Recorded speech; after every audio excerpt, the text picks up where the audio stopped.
Saudações! Eu tenho um convite especial para você. Vamos discutir, pensar um pouco sobre a reforma tributária com ele, Caleb Brito. É agora, logo após a vinheta.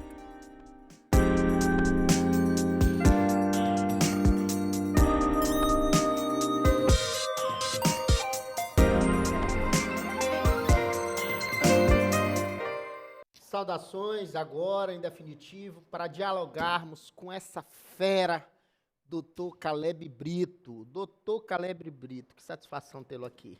Saudações, obrigado, Ted, mais uma vez por estar aqui no programa e discutirmos aí assuntos importantes para o Brasil e para o maranhense.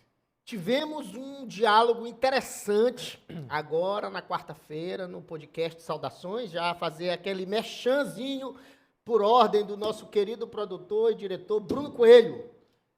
Acompanhe todas as quarta-feiras o podcast Saudações. Quarta-feira, das 20 às 22. Nós estamos por ali nesse horário. Esse horário é reservado para nós no Saudações. Estaremos lá um dia conversando 1 hora, um dia 1h30, talvez 2 horas. Se você pedir muito, bastante, a gente faz igual o Flow. 5 horas de podcast. Imaginou?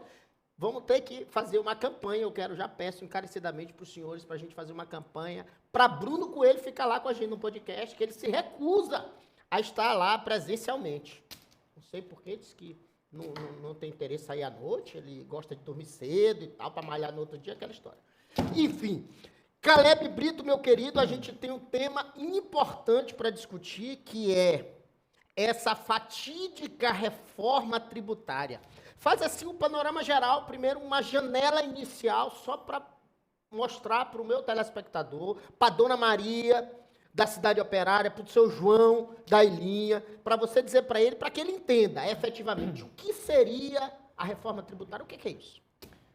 Então, Ted, a gente teve aí no mês de julho, né, então, a aprovação da reforma tributária, primeiramente na Câmara, né, e isso é bom colocar bem claro para o telespectador, uma vez que a gente tem as duas casas do Congresso, tanto a Câmara como o Senado. O texto foi aprovado pela Câmara, seguiu para o Senado, e lá no Senado, claro que as tratativas também vão ser outras para fins de aprovação ou não dessa reforma. Mas para contextualizar, né, a emenda constitucional 45 e a emenda constitucional 110, ainda lá então no governo Bolsonaro, né, a proposta do governo Bolsonaro era exatamente de diminuir a carga tributária, a complexidade do sistema tributário nacional. Contudo, né, por questões de pandemia, resistências políticas, resistência de setores, acabou que essa reforma no governo Bolsonaro ela foi, digamos que, esquecida ou deixada de lado por um tempo. Tá? Só que, e aí a gente tem que se recordar um pouquinho, quando a gente, aí eu vou... para aqueles que nos assistem, e aí, de novo, convite para assistir os nossos programas lá no YouTube, as nossas entrevistas, né? No início do ano, nós falamos sobre a questão das isenções do ICMS. Perfeito. E naquela oportunidade, não sei se você se recorda, nós comentamos com a relação à política econômica e fiscal do atual governo. Sim. Né? Ou seja, os impactos, os possíveis impactos que isso iria levar para o brasileiro, quer seja na cesta básica, quer seja nos serviços, quer seja na comercialização. De modo que nós pontuamos algo que foi o que eu falei, eu até brinquei com você, eu digo, eu aposto e acho que vou ganhar essa aposta, né, de que com o aumento dos serviços, com o aumento da oferta de serviços e produtos do Estado, né, haveria necessidade de arrecadação. E essa necessidade de arrecadação, ou seja, as receitas públicas, elas são frutos exatamente da arrecadação tributária. Sem tributo, o Estado não tem como fazer os serviços públicos, educação, moradia, saúde e tantas outras coisas. E, claro, as questões também voltadas para o que a gente chama das emendas parlamentares. Sim. Né? E, enfim, então, acabou que em julho, aí fazendo um panorama muito rápido e bem simples para que o telespectador entenda, em julho foi aprovado, contudo, né, uma aprovação, ao meu sentir, uma aprovação no calar da noite, né, onde o brasileiro dormiu com a ideia de que haveria uma votação e esperava-se que essa votação não fosse passar, né? Mas aí... que fosse debatida, né? Que fosse discutido, que a PEC fosse discutida na Câmara, o que Muitos de deputados fato... reclamaram que não tiveram nem 6 horas para ler o texto. Na verdade, os líderes das bancadas, né, não tiveram nem acesso ao texto e a gente não entende como que isso foi aprovado. Né, Não, dá para entender. Houve uma liberação financeira de 5 bilhões, né? 5 bilhões. 5,2 bilhões. Engraçado que a gente ultimamente, meu irmão, só fala de bilhões, ninguém fala mais de milhão.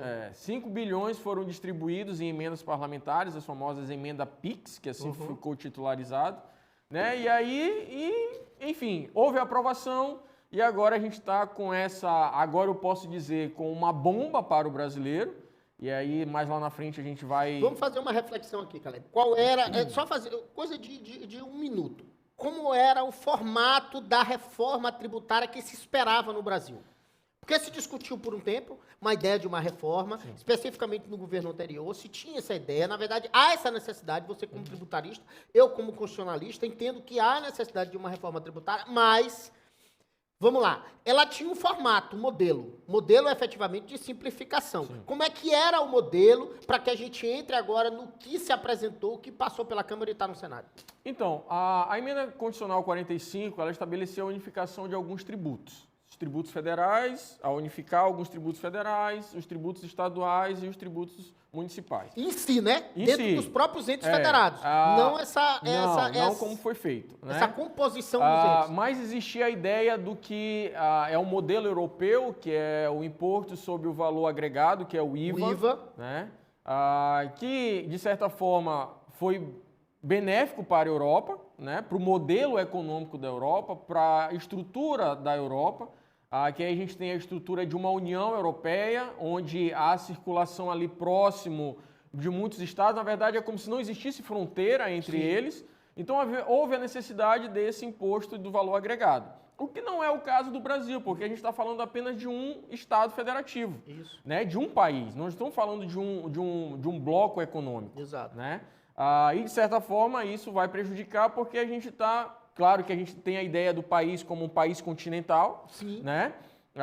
Com várias diversidades e diferenças regionais. Norte e Nordeste totalmente diferente de economia lá do Sul e do Sudeste. Né? Então há uma necessidade de uma equiparação. Que é muito gado, né? Muita pecuária. E, na verdade, quando veio a reforma, eles acabaram misturando tributos federais com tributos estaduais e municipais. Né? E aí é o que, então, se cria um conselho federativo, né? Um conselho de deliberações federativas. Essa questão do conselho federativo eu quero que tu pontue. Explica primeiro de onde surgiu essa ideia. Se essa ideia, como é que funcionará esse conselho federativo? Meu Deus, eu sei que há um país que usa um modelo parecido com esse. Do Conselho Federado. Eu queria que tu falasse, então, de onde veio essa ideia e como é que vai funcionar esse conselho. Então, como eu falei ainda há pouco, houve a necessidade, na verdade não é que houve a necessidade, foi feita a unificação desses tributos.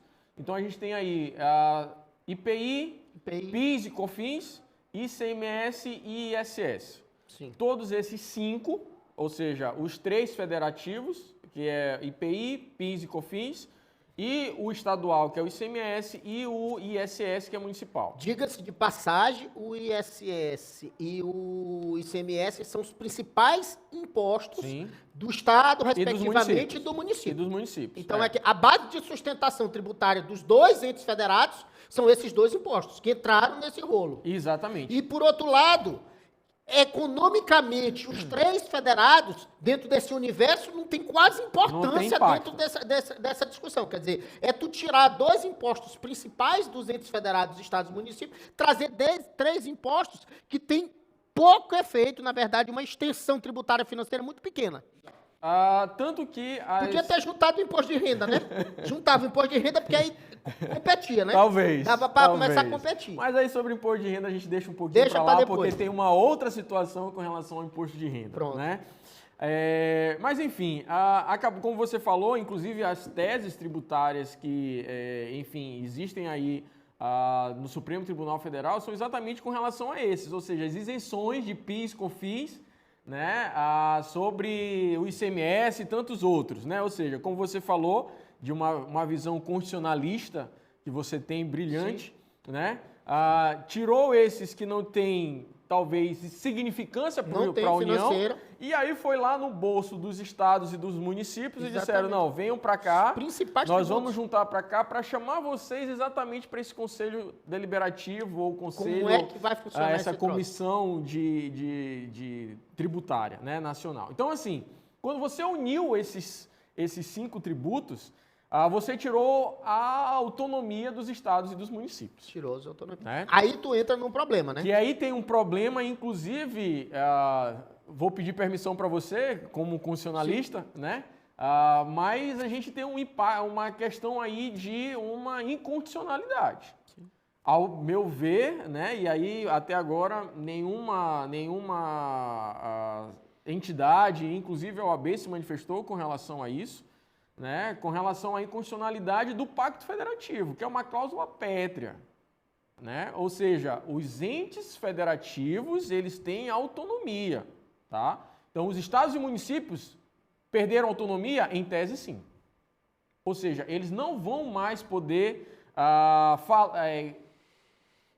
na verdade, legislar sobre o ICMS e sobre o ISS. Né? Fazendo com que, de fato, esse conselho, então, passe agora a dizer as normas. Aí você me perguntou de onde surge essa ideia de conselho, né? Dessa comissão, enfim, federativa. A gente vai voltar um pouquinho atrás, na época da pandemia, onde foi criada a Comissão Nacional de Saúde para verificar. Então, essa ideia está sendo levada para todos os setores. Então, essa Comissão de Saúde é uma comissão federal... Ou tu estás falando daquele Pacto Nordeste? Não, Comissão Federal, que era exatamente para ver as questões de saúde no Brasil como todo. Ou seja, todos os secretários de Estado e de municípios compõem esse conselho nacionalmente para discutir as questões de saúde. E foi essa ideia que foi levada para essa comissão. Ou seja, vão ter representantes dos estados, vão ter representantes dos municípios junto a esse conselho para deliberar. Esse conselho vai deliberar... O quê? Deliberar as questões de percentuais, de repartição de receita. Como assim, né? Jota? Ou seja, os estados e os municípios não vão ter mais autonomia de discutir sobre o seu ICMS, no caso dos estados, e os municípios sobre o ISS. Né? Ou seja, de forma bem clara, né? E aí, de novo, ao meu sentir, tá? A gente tem aí a ideia de que a União vai chamar, a partir dessa reforma, vai chamar os estados e os municípios para si. Ou seja, nós temos aí os estados e os municípios presos à União, onde ela é que vai dizer como vai ser essa repartição de receita para os estados e os municípios.